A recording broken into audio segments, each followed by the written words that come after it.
So let's get started. Another aspect of truth. We believe that the Creator is pure and perfect. It says very simply in the Bible that we are all in the image and likeness of the Creator. And therefore it has to be just a simple logical fact. If we are created by perfection, then we have to be perfect ourselves. And that for us seems to be the hardest thing to grasp. Why? Because when we look around the world and we look at our own lives, do we actually see a perfection? We don't. We don't. But that doesn't mean we're not perfect. It just means that our perfection is in hiding. Let's not hide it too well. As of today, we're going to bring out more of that perfection. But it's essential to keep that in mind. Because how many times do we tell ourselves the opposite? We tell ourselves we're not good, we're angry, we're judgmental, we were selfish, we were this, we were that. That's easy to come out of our mouths. The hard part is to come out of our mouth or to say to ourselves how pure and perfect we are, how great we really are. Not because of us in an ego way, but because we're created by the Creator. And as I shared yesterday with a group that was here, years ago I saw a bumper sticker. And it had a little cherubic face. And it says, I know that I'm somebody because God doesn't create junk. So we're just taking it up a notch. Not only are we not junk, but we're also perfect beings because the Creator is perfect. And as of now, this moment, I would like us all to commit ourselves to live into that next step. That's the whole goal of this morning, is to understand now, what do we do with it? If we are pure and perfect, and we know it's in hiding, so then how do we bring it out? So if I ask you a simple question, how many of you are parents? Okay, simple enough. How many of you look at your children and you see potential in your children? How many of you see potential in your children that they don't see in themselves yet? Exactly. So now, what do you do as a parent then? Do you just kind of sit there and you say, well, maybe one day it'll show up, and you do nothing about it? No. You see the potential, and therefore you give your child whatever the lessons are, you push them and you nudge them in that certain direction to allow them the support, and also you give them a little bit of a challenge to bring out that perfection or that talent or ability. When you're in school, ideally, what is a teacher's job? It's not to throw down or pour down our throat facts and figures. The true essence of the word to educate is to draw out. Because the original concept of education is understanding that we already have talents and abilities and knowledge and wisdom that just needs to be brought out. So how does a teacher do that? They challenge the students. Do they not? They challenge them to be better. They challenge them to step up. They challenge them through tests. What's a test? A test is not to prove how little we know. A test is to help us understand how much we do know and where we still have more to learn, to draw out.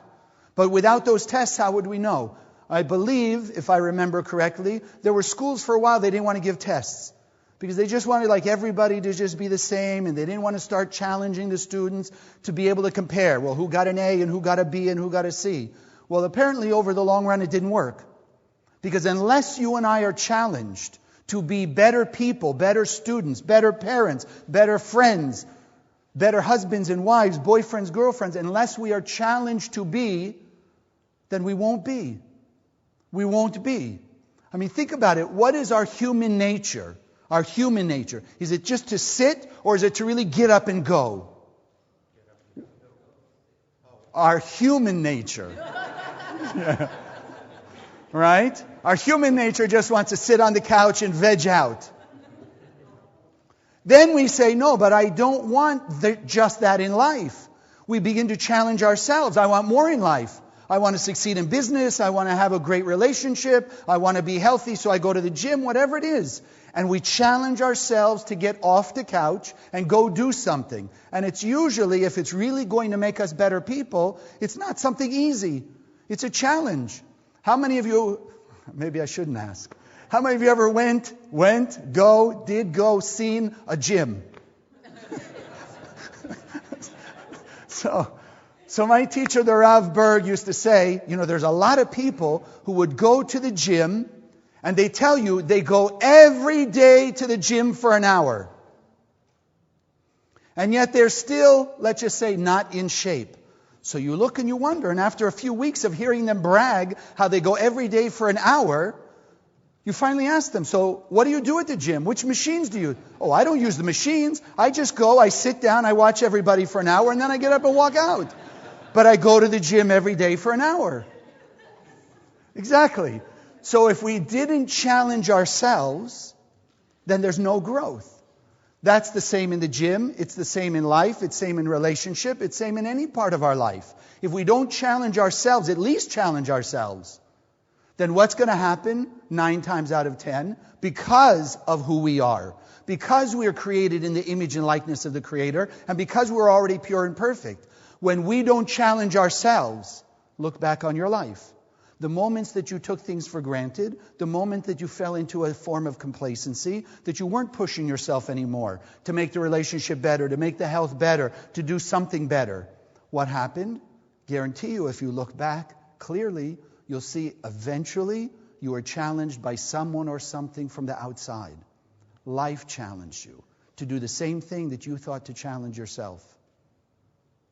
Because the universe is set up to help us achieve our perfection, to manifest our perfection. So when we fall short and we don't challenge ourselves, then life will challenge us. I mean, let's be honest. Look at your life. Tell me you have nobody in your life right now that challenges you. Yeah, okay. Right? We all have at least one or two, right?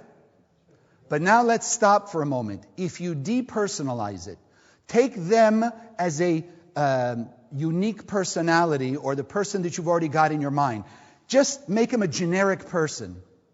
So what is it that they're really challenging you to do? What are they challenging you to become? Like we affirm, don't we? Today I commit myself to be more loving, more kind, and compassionate to all human beings. So tell me it's not a challenge to be a little more loving or kind or compassionate to those people. Yes or yes? Of course it is. But that challenge, when you succeed at it, and you take out their personality, and you simply become more compassionate, or more kind, or more tolerant, or more forgiving, makes you a better person. Just like you go to the gym. If you work out hard and you're sweating, you're already a better person. If you're making an effort at work to just do your job and to do it well and to help everybody else do it, you're already a better person. Every challenge in life can make us a better person, but we have to make use of it that way. Sadly, over the years, we've been trained the opposite, to run away from our challenges. So think about it. What would happen if everybody ran away from school? I know some of you are going, I wish I could. Right? But you'd never have learned. And I think I shared once, it just reminds me of that story. When I was in about 4th or 5th grade and somebody was asking me certain questions or how to spell certain words, and I looked at them and I just remember saying, don't worry, when I get to 8th grade, I'll know it. As if just walking in the door of the 8th grade classroom, suddenly there was wisdom that was infused in my brain. That was my image. You just walk in the classroom, but it didn't work that way. Sadly, it didn't. You still had to work and you had to challenge yourself and you had to face the challenge of the teacher. Now, sometimes there are some of us, under some circumstances, that kind of pressure, the pressure of a deadline in school, makes you better. Sometimes that pressure doesn't. It doesn't depend on the deadline, and it doesn't depend on the teacher, and it doesn't depend on the circumstances. What it depends on is us. Whether we take that challenge as a challenge to be a better person, or we take it already visualizing ourselves as failing. Think about, if you're waiting for that deadline, like some of us did, right? You have 3 weeks to do the paper, and you wait till the last 2 days. Now suddenly you're under a little pressure, are you not? Sometimes that pressure makes you focus, makes you determined, and you do the paper in 2 days. Why? Because somewhere inside you, you knew you could. Sometimes the opposite. Sometimes you think you put it off because you didn't want to do it because you were insecure about what you had to write or what you had to do, whatever the assignment was. And then in the last 2 days, you're still visualizing the F or failing or whatever it is, and therefore that pressure just destroys you. It tears you down. It doesn't build you up. So it's not about the deadline, it's not about the person, it's not about the circumstances. It's about our consciousness. And that's also why we affirm every week, consciousness is everything. It's one of the most powerful statements in the Zohar, the writings of Kabbalah. Consciousness is everything. Not the people, places, and things, and the circumstances, or what advantages or disadvantages we have. It's about our consciousness. And so today is an awakening of consciousness to realize how much power we really do have. And I want to just share with you a couple stories like that. One is, and I'm sure we're somewhat all familiar with, there was a gentleman once who was a shepherd, right? Shepherding sheep. Doesn't sound like much of a job, does it? Nobody wants to say yes or no. You don't know where I'm going. I get it. So this shepherd happened to have been named Moses. Moses. So Moses, just like you and I, created by the Creator, and was given a certain potential. In his level of perfect potential, as in our level of perfect potential. But as a shepherd, it wasn't going to come out.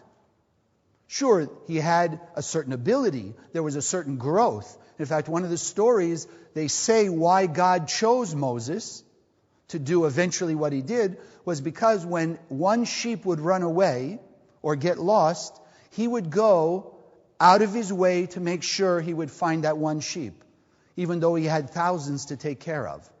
So the story reads, from the Creator's point of view, if he'll take care of my sheep, then how much more will he take care of my people?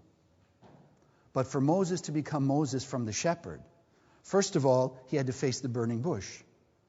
He had to be told by God, I want you to go face the most powerful person on earth, the Pharaoh, and I want you to tell him to let my people go. Tell me that wouldn't put a little stress on you. But what's your choice? You just saw the burning bush, right? You heard the voice of God. So not only does that, then he's got to face the 10 plagues. And then after they leave Egypt, is his trouble over? His pressure over? His challenges over? No. Every day for 40 years he had another challenge.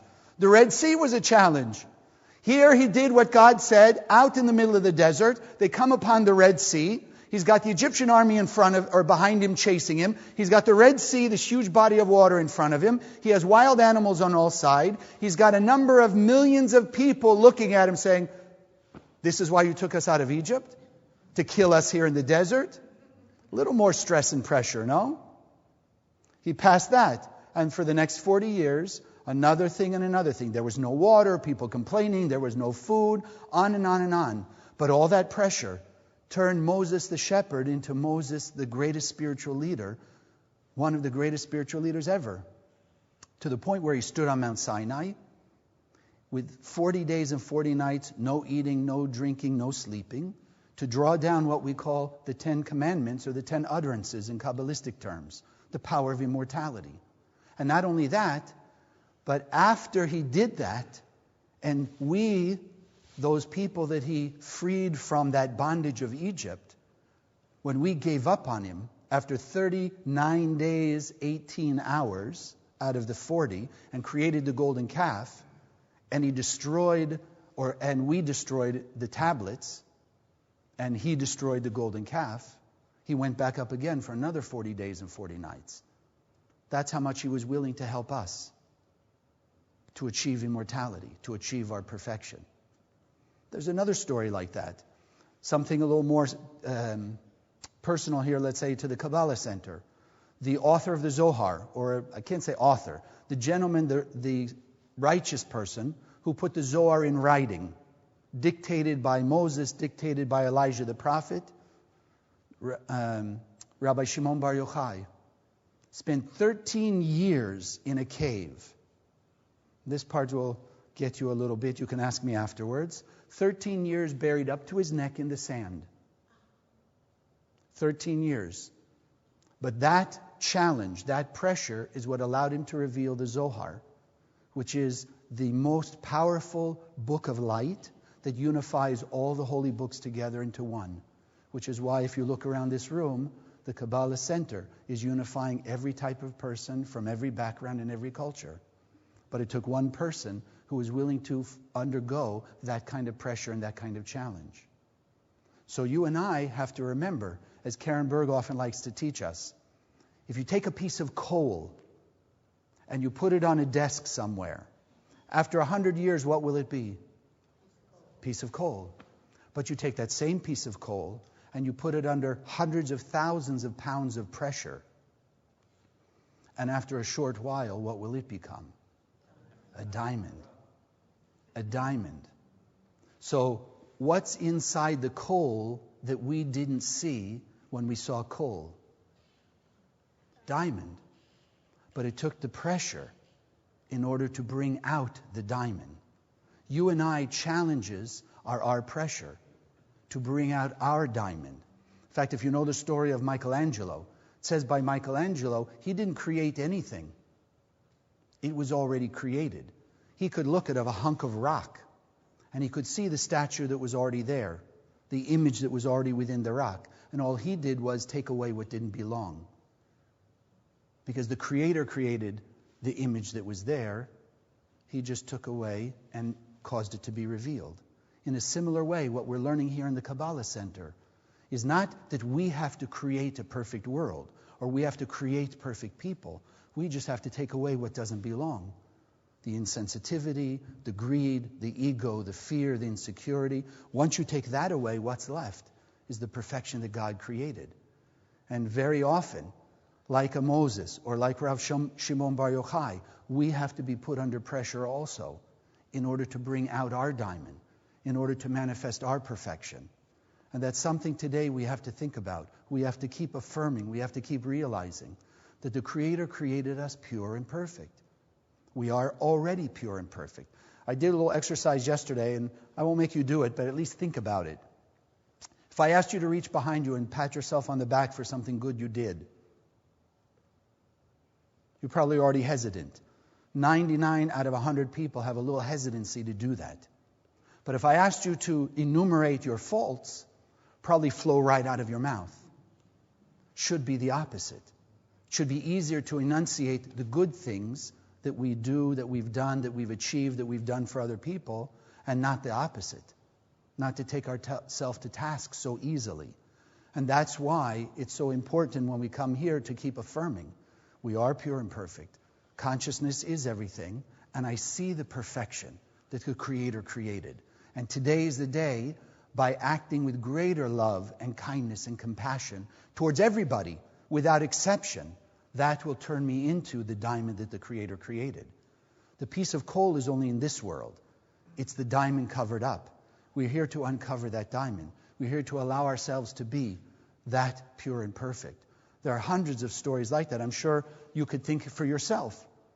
What was a situation in your life where you felt under a little stress and a little pressure? But, as they say, you stepped up to the plate, right? You got your A game on, and whatever the challenge was, you overcame it. And when you look back at that moment, when you overcame that challenge, and you see that was a big turning point in your life. From one level to the next, you became the better version of yourself through that challenge, through that pressure. Just like a teacher that challenges you to be more of who you are, brings out a better version of you. Just like that coal, under pressure, brings out the better version of the coal. Just like the Kabbalists teach us, challenges in our life, whether we challenge ourselves or the world challenges us, is to bring out the better version of us. The world's in tremendous chaos today. Look around. All you have to do is read the news. What you and I, as people who are learning here in the Kabbalah Center, students and friends of the Kabbalah Center, we have to be able to look at the news and we have to be able to see the diamond in the rough. There's not one person out there that they say is creating chaos that wasn't created by the Creator. Every single one of those people have the perfection within them. And as Moses did, as Rav Shimon Bar Yochai did, as so many great spiritual leaders did, it only took one person to change millions and probably billions of lives. The trouble is, again, who do we think we are? Do we believe that we have the talent and ability of a Moses or any of those type of people? Probably not. Probably not. But we have dreams and we have aspirations. We have visions. Otherwise, you wouldn't be in this room right now. If you didn't have a vision somewhere in your heart and soul of making a better world, you wouldn't be in this room right now. But then you have that other voice in your head that says, yeah, but what can I do? I'm only one person. All right, how am I going to make a difference? What am I going to be able to do? But remember, they say on the negative side, how many people could it take, heaven forbid, 1,000,000 times to destroy the planet? Only takes one. One person with enough nuclear bomb could destroy the planet. It's only one person versus 7.3 billion people. So how come in a negative way we can accept that? In a positive way, you and I are people who understand we have the light of God inside of us, which is billions of times more powerful than any nuclear bomb. Can stop the person from even wanting to press that button. We can stop people from wanting to steal, to commit any kind of crime, because the light of God inside them just has to be unhidden, has to be awakened. And we can do it by wielding the power of the light force of God that's inside of us and zeroing in on every one of those people. Because light will always overcome darkness. There's not one place in the universe that it doesn't work that way. Light will overcome darkness 100% of the time. The only thing that negative voice in our head can make us do is not turn on the light. If you walked in this room and there was no light in the room and you just left the switch as it was, it stayed dark. It could stay dark for hundreds of years. But the moment you decide to get up and turn that switch on, 50 years of darkness, 100 years of darkness, thousands of years of darkness will disappear in a blink of an eye. How much more the light of the Creator? We have the ability of transforming the planet. But sometimes we don't believe we have that power. So, even I told you, okay, Moses. Well, Moses must have had the potential to be Moses. Rav Shimon Bar Yochai had the potential to be them. Any great spiritual leader you think of must have had the potential because they brought it out. So let's say we're just considering ourselves regular people. So I want to bring to you a very powerful story. One of the great Kabbalists about 300-400 years ago, called the Baal Shem Tov. He and his, as usually happens in these Kabbalistic stories, they happen to be walking in the right place at the right time to see something that they share with us. Because especially this Baal Shem Tov, he wasn't the leader of all the elite of the generation. He wasn't so interested in the people who were scholarly in spiritual wisdom. He was out to the common person because he knew they were also coal waiting to be turned into diamonds. So let's just take that upon ourselves for now. So the story goes that the Baal Shem Tov and his students were walking by a field. And they happened to look out in the field and there was a shepherd, a young shepherd boy. And for whatever reason, they stopped to watch him for a minute. So they see he gets up and he starts dancing. He looks up at the heavens. He says, God, I'm going to dance my heart out for you. I love you so much. And he just starts dancing till he's exhausted. And he falls down exhausted. And they continue to watch. And he gets up after a few minutes. And he says, I don't have a lot, God, but I love you so much. And he starts singing. Every song he can sing with all his heart and all his soul. And he's singing, again until he's exhausted. And he falls, rests. He gets up one more time and he says, God, I don't have a lot. He says, but I love you so much, I'm going to give you everything that I've got. And he takes a penny out of his pocket and he throws it up in the air. And the Baal Shem Tov and his students see the hand of God reach down and grab that penny. So we don't have to be a Moses or Rav Shimon Bar Yochai or any of those people. We just have to be that simple shepherd. We have to believe we have the power. We have to believe that we have the wherewithal. We have to believe that the light of God is inside of us, and we have the capability of changing the planet. Because if you think about, I think every religion or every spirituality has some kind of similar saying. We're in the month of Libra. Libra is the scales. Everyone familiar with the old type scales? So if you have 50 pounds of lead on one side and you have 50 pounds of lead on the other, or let's put it in our terms, you have 50 pounds, not that you could weigh it, of light and 50 pounds of darkness. To tilt the balance to the side of the light, what does it take? Sesame seed, mustard seed, whatever seed, what do they call it, chia seed, right? You got all kinds of tiny little something can shift the whole balance, can it not? So at least consider ourselves, the chia seed, the mustard seed, the sesame seed, the something. The world is in that state of balance right now. Yes, it's slightly on the side of darkness. We see the chaos out there. But there are more and more people coming to spirituality. There are more and more people. Look, they were growing here on Sundays. The center around the world is growing because of people like you and what we do to reach out and bring this technology to every human being. So they say, or people say, that ISIS is an unstoppable force. And there are people who believe that chaos is inevitable. But they're all wrong. You and I, the spiritual people of the world, you and I, the friends and students of the center, with this wisdom and this technology, which is of the endless world, the endless light, we are the unstoppable force. We are the unstoppable force of transformation. We are the unstoppable force of the light. We are the unstoppable force of love. And because of us and what we do here and what you do when you leave here, to express a greater level of love and kindness and compassion and caring and forgiveness and tolerance, is because of us, not the politicians and not the scientists and not the military, not anybody else out there, but it's because of us that we are going to make, or we are making, peace and heaven on earth inevitable. Today is the day for us to understand we are like that shepherd, and that when we love the Creator enough, and therefore love each other enough, then all we have to do is throw our penny in the air, and the Creator, that light force, will come down and wipe out all the darkness. God bless.